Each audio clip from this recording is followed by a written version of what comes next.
ನೀವೇನಾದರೂ ಮೊಟ್ಟೆ ಇಷ್ಟಪಡೋರಾದರೆ video save ಮಾಡಿಕೊಂಡು ಥಟ್ಟನೆ ಈ ರೆಸಿಪಿ ಮಾಡಿ. ಅದೇ ಸಾಂಬಾರುಗಳು ತಿಂದು ಬೇಜಾರಾಗಿದ್ದರೆ ಥಟ್ಟನೆ ಅನ್ನದ ಜೊತೆಗೆ ಈ ಒಂದು ಮೊಟ್ಟೆ ಆಮ್ಲೆಟ್ ರೆಸಿಪಿನ ಟ್ರೈ ಮಾಡಿ. ದಪ್ಪ ತೆಳೆದ ಒಂದು ಕಡಾಯಿ ತೊಗೊಂಡಿದ್ದೀನಿ. ಅದಕ್ಕೆ 2 ಚಮಚದಷ್ಟು ಎಣ್ಣೆ ಹಾಕಿ ಇದಕ್ಕೆ ಸಣ್ಣದಾಗಿ ಕಟ್ ಮಾಡಿರುವ ಬೆಳ್ಳುಳ್ಳಿ ಹಾಗೆ ಹಸಿಮೆಣಸಿಕಾಯಿ ಹಾಕಿದ್ದೀನಿ. ಹಾಗೆ ಒಂದು 3 ಈರುಳ್ಳಿಯನ್ನು ಸಣ್ಣದಾಗಿ ಕಟ್ ಮಾಡಿ ಇಟ್ಕೊಂಡಿದ್ದೆ, ಅದನ್ನು ಕೂಡ ಹಾಕಿ ಇದಕ್ಕೆ ಸ್ವಲ್ಪ ಕೊತ್ತಂಬರಿ ಸೊಪ್ಪನ್ನು ಹಾಕಿ 1-2 ಸಣ್ಣದಾಗಿ ಕಟ್ ಮಾಡಿರುವ ಟೊಮೆಟೊ ಹಾಕ್ತಾಯಿದ್ದೀನಿ. ಹಾಗೆ ಇದಕ್ಕೆ ರುಚಿಗೆ ತಕ್ಕಷ್ಟು ಉಪ್ಪನ್ನು ಹಾಕಿ ನಾವು ಅನ್ನದ ಒಟ್ಟಿಗೆ ಮಾಡೋದ್ರಿಂದ ಸ್ವಲ್ಪ ಪಾಲಕ್ ಸೊಪ್ಪನ್ನು ಸಣ್ಣದಾಗಿ ಕಟ್ ಮಾಡಿ ಹಾಕಿದ್ದೀನಿ. ಸೊಪ್ಪುಗಳಿನ್ನ ಇತ್ತು ಅಂದರೆ ಬೇರೆ ಸೊಪ್ಪುಗಳನ್ನು ಹಾಕೋಬೋದು, ಮೆಂತ್ಯ ಸೊಪ್ಪು ಅಥವಾ ಸಬ್ಬಕ್ಕಿ ಸೊಪ್ಪನ್ನು. ಇದೆಲ್ಲ ಹಾಕಿ ಚೆನ್ನಾಗಿ ಮಿಕ್ಸ್ ಮಾಡ್ಕೊಳ್ಳೋಣ. ಇದನ್ನು ನೀವು ಅನ್ನದ ಜೊತೆ ಮಾಡೋದ್ರಿಂದ ಸ್ವಲ್ಪ ಪುಡಿಗಳು ಬೇಕಾಗುತ್ತೆ. 1 ಚಮಚದಷ್ಟು ಅಚ್ಚಕಾರದ ಪುಡಿ, ಅರ್ಧ ಚಮಚದಷ್ಟು ಗರಂ ಮಸಾಲ, ಹಾಗೆ ಅರ್ಧ ಚಮಚದಷ್ಟು ಧನಿಯಾ ಪೌಡ್ರನ್ನ ಹಾಕಿ ಚೆನ್ನಾಗಿ ಒಂದು ಮಿಕ್ಸ್ ಮಾಡ್ಕೊಂಬಿಡೋಣ. ಈಗ ಇನ್ನೊಂದು ಸ್ವಲ್ಪ ಹಸಿ ಕೊತ್ತಂಬರಿ ಸೊಪ್ಪನ್ನು ಹಾಕಿ 1/4 ಚಮಚದಷ್ಟು ಅರಿಶಿನ ಪುಡಿಯನ್ನು ಹಾಕ್ಕೊಂಡು ಮತ್ತೆ 1-2 ನಿಮಿಷಗಳ ಕಾಲ ಇದನ್ನು ಮಿಕ್ಸ್ ಮಾಡಿದರೆ ಇದು ಚೆನ್ನಾಗಿ ಒಂದು ರೌಂಡ್ ಬೆಂದು ಬಿಡುತ್ತೆ.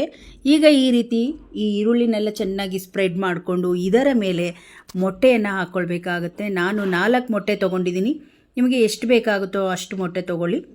ಇಲ್ಲಿ 1/4 ಚಮಚದಷ್ಟು ಉಪ್ಪು ಹಾಗೆ ಅರ್ಧ ಚಮಚದಷ್ಟು ಪೆಪ್ಪರ್ ಪುಡಿಯನ್ನು ಹಾಕಿ ಚೆನ್ನಾಗಿ ಈ ರೀತಿ ಜಾಸ್ತಿ ಬೀಟ್ ಮಾಡೋಕ್ಕೋಗಬಾರ್ದು, ಸ್ವಲ್ಪ ಬೀಟ್ ಮಾಡಿಬಿಟ್ಟು ಈ ಒಂದು ಈರುಳ್ಳಿ ಮೇಲೆ ಈ ಮೊಟ್ಟೆಯನ್ನು ಹಾಕ್ತಾಯಿದ್ದೀನಿ.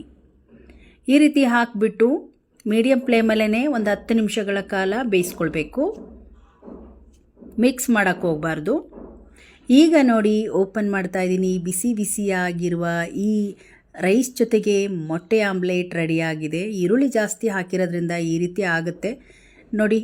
ಅರ್ಧ ನಾವು ಈ ರೀತಿ ಉಲ್ಟಾ ಮಾಡಿಕೊಂಡು ಮತ್ತೆ ಒಂದು ಸೈಡ್ ಚೆನ್ನಾಗಿ ಬೇಯಿಸ್ಕೊಂಡ್ರೆ ಸಖತ್ ರುಚಿಕರವಾದ ಅನ್ನದೊಂದಿಗೆ ತಿನ್ನುವ ಈ ಆಮ್ಲೆಟ್ ರೆಡಿ ಆಯಿತು.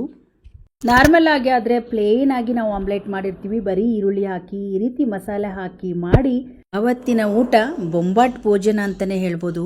ಯಾಕಂದರೆ ಒಂದ್ಸಲ ನೀವು ಟ್ರೈ ಮಾಡಿದಾಗೆ ನಿಮಗೆ ಗೊತ್ತಾಗೋದು ಇದರ ರುಚಿ ಅದ್ಭುತ ಅಂತ.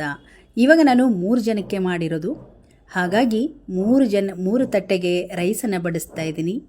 ಇದೊಂದಿದ್ರೆ ಸಾಕು, ಯಾವ ಸಾಂಬಾರು ಅವಶ್ಯಕತೆ ಇರೋದಿಲ್ಲ. ಯಾಕಂದರೆ ಮಸಾಲೆ ಎಲ್ಲ ಹಾಕಿ ನಾವು ಈ ಒಂದು ಈರುಳ್ಳಿ ಗೊಜ್ಜು ರೆಡಿ ಮಾಡಿ ಆಮ್ಲೆಟ್ ಮಾಡಿರೋದ್ರಿಂದ ಸಖತ್ ರುಚಿ ಇರುತ್ತೆ.